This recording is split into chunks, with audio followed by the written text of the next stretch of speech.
Welcome to the Rim Break Rodeo. We hope this video helps. You start by verifying prerequisites. Check your Android version and carrier hotspot allowances so you know the true ceiling. Next, place the phone where signal strength is strong. You want 4G or 5G bars. Charge above 50% and disable battery saver because performance throttles can slow tethering.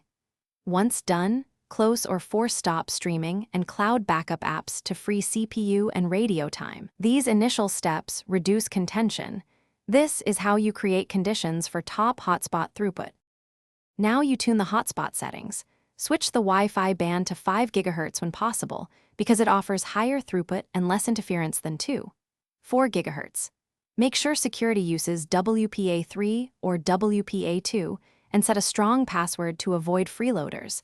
Then limit active clients to 1 or 2 devices to maximize per device bandwidth. If your Android exposes channel or AP settings, pick a less crowded channel. Also turn off Bluetooth tethering, since it can compete for radio resources and reduce speed. Finish by rebooting both the phone and the client device to clear transient issues, then run a speed test to measure gains.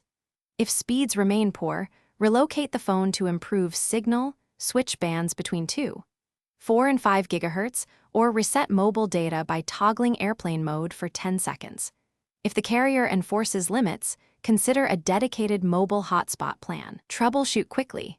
Toggle airplane mode to hard, reset the radio. This often resolves stuck connections and restores normal throughput. Thanks for watching. Consider subscribing if we helped you.